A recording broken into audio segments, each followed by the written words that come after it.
Good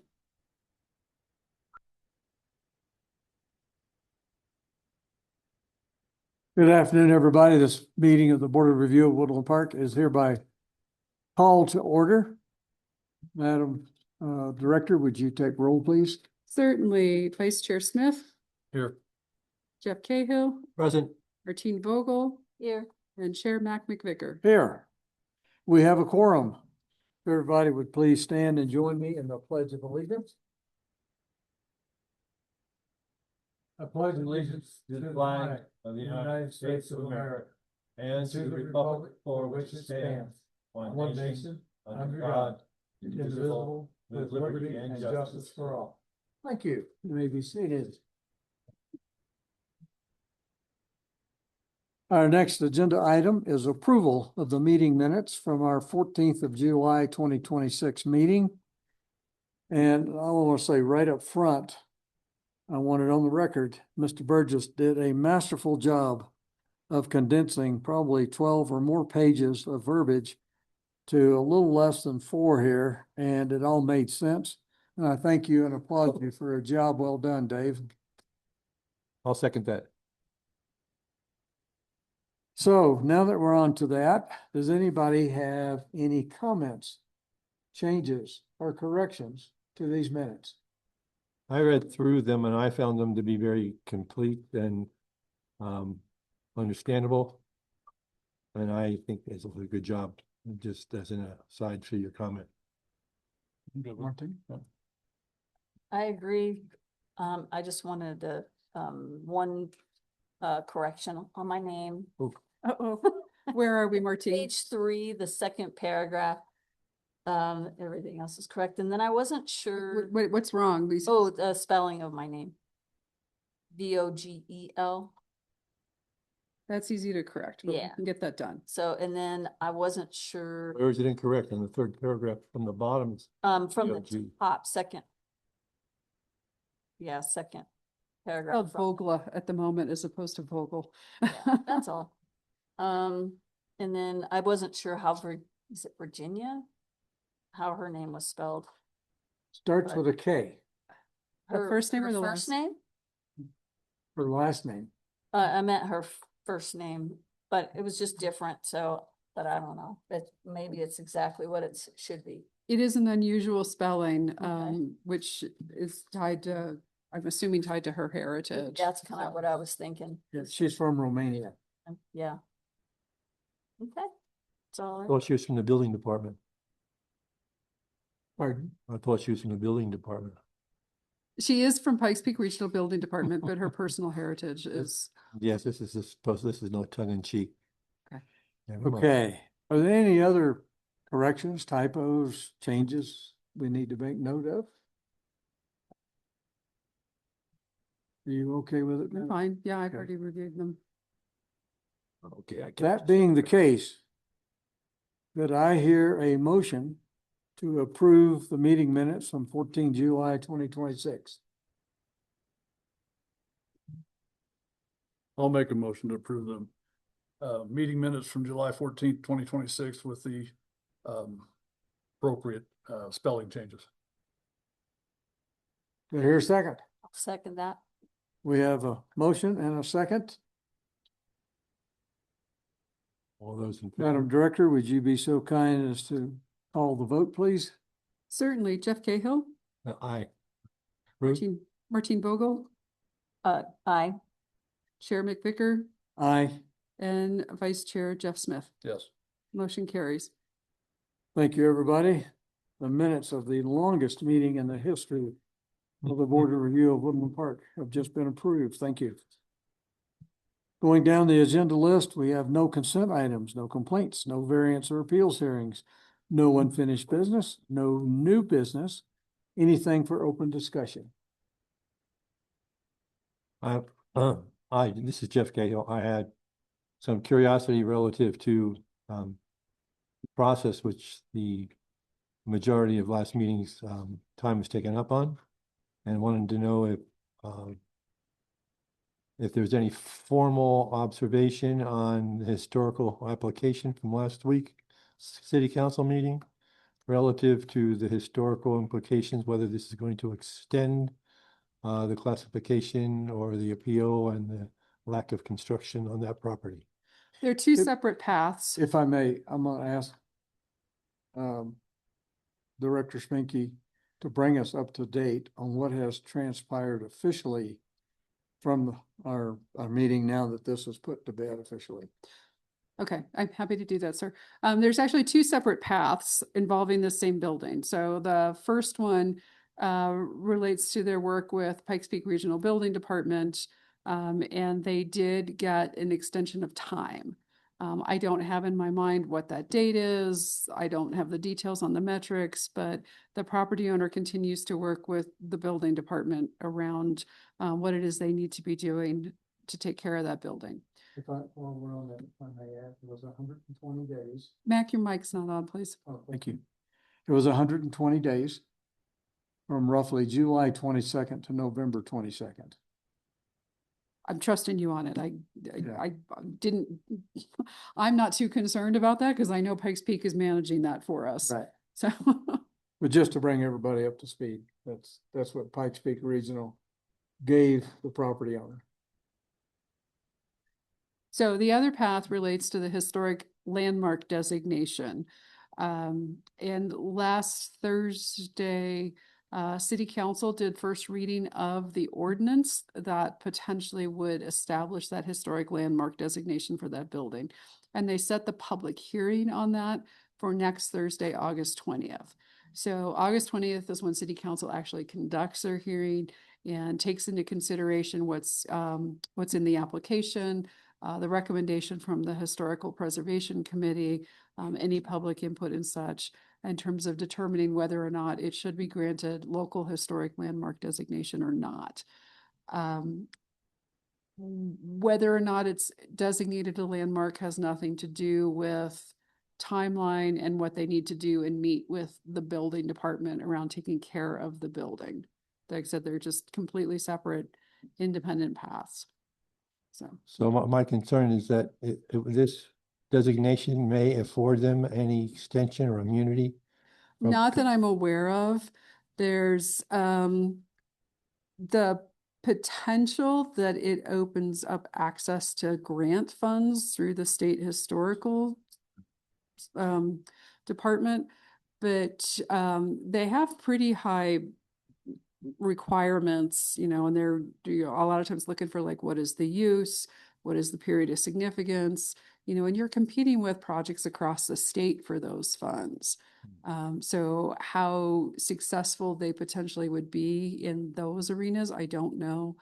And there may be, I don't know, the architects working on it have indicated that they may be looking at other grant opportunities, but I'm just not as familiar with any of that. And again, I'm not sure what the threshold is, the success rate, if this is very much a desire and a dream versus how likely it is to potentially be able to leverage some of those things. I just don't have experience in that to give you any good indications.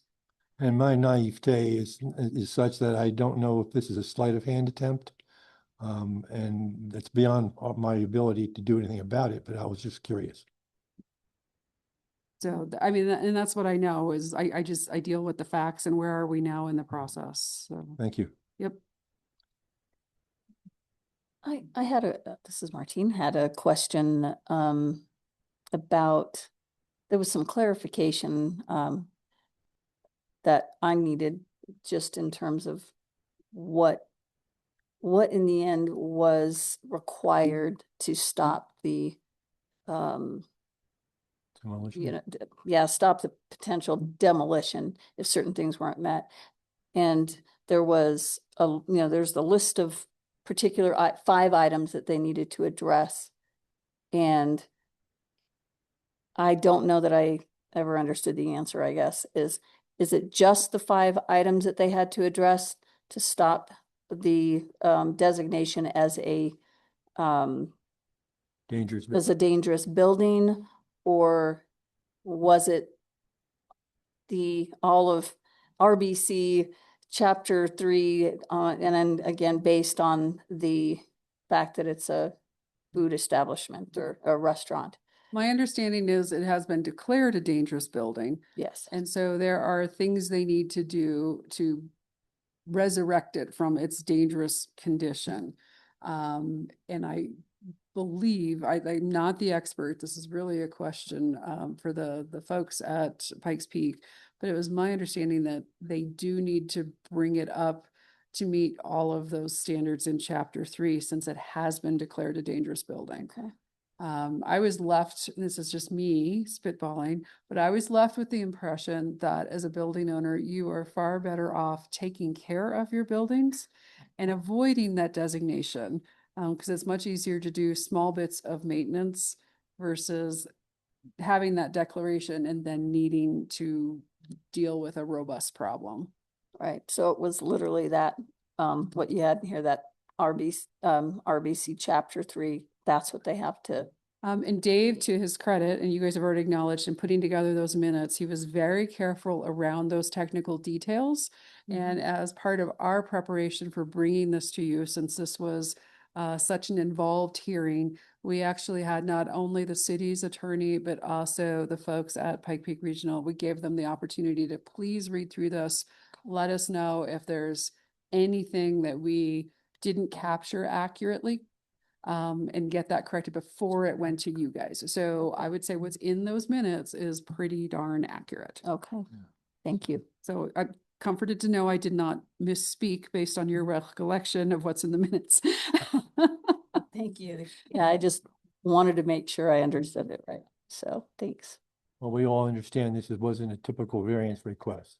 Very, very, Well, and it Sticky wasn't a with- variance. Yeah, Understand. it wasn't a variance. It was an appeal of the building official's determination. So it's a slightly different category of things that this board is charged with considering. well, the city's attorney, the Pikes Peak Regional Building Department's attorney, made it very clear that our only job was to clarify that this was a dangerous building based upon the facts that they submitted. Yeah, whether or not you agreed with the building official's determination. Yeah. Yep. Yep, that was the scope of what you had in front of you. So, Anything else? No, thank you. I would just like to say, as chair of this board, how impressed and pleased I was with everybody's professionalism, seriousness, and showing up for this. Because this is probably the heaviest and most momentous decision the Board of Review has done in Woodland Park in 13 years. And it was nice working with all of you on this. As a team, we got it done. And we had great support from city staff. And I just want to say thank you. certainly. And If then there's, I did have one other thing to announce. I want to acknowledge, we actually have a guest out there in Zoom land this evening or Oh. this afternoon listening. I apologize, I'm drawing a blank on her last name. First name's Kristen, but she is an architect in the area and has submitted her application to serve on this board. And so city council will consider that request or that volunteering at their next meeting on August 20th. So very excited and hopeful to have another member on your ranks here. You guys aren't called upon to meet very often, but you all show up and take very seriously the requests in front of you. And I appreciate how you do weigh them with deliberate thought and consideration and not wanting to just erase the code or anything, but you know, how does this potentially really work and what are the impacts? So I is there just something we appreciate can your do service. to pull Kristen up on the screen? Well, we could, but I don't know that she necessarily wants to do that. I just offered this as an option for her to visit and volunteer, visit, observe. Oh, she did raise her hand, so yep, we'll go for it here. All In our house code, we understand. right, Kristen, unmute yourself and you're welcome to speak. Can you guys hear me? Absolutely. Yes. Hi there. So nice to meet you all virtually. I'm actually, just to clarify, I am not a licensed architect. I am working on getting it. I have passed one of the 6 exams. but have been working in the field for 8 years, do have my bachelor's degree in architecture, own my own business, things like that. So didn't want to get in trouble by saying I was an architect. All right. Well, we thank you for applying and we look forward to meeting you in person. You probably already know we don't meet every month. Yes, that's what I heard. Karen was kind of gave me the rundown on everything, saying it's kind of, as needed basis. But yes, I'd love to make the next one in person. All right, we look forward to it. Thank you, Thank you. Kristen. Yeah, thanks, Karen. And if you know anybody else that wants to join, that still leaves us with 2 openings. Oh, Uh, really? Okay, good to well, know. Because Cole hasn't resigned yet, but he lives in Buena Vista. Oh, has he moved on us or something? Yes, his Okay. company moved him from Colorado Springs to Buena Vista. And For the trip. Well, we would have one opening for sure and possibly a second, it sounds like. Okay. So yeah, and I still have openings on other boards, as you've heard previously, Kristen, so yeah. But don't- thanks for Yes, feeding yes. us first. Don't ignore us. We're the best. So I don't have anything else, sir.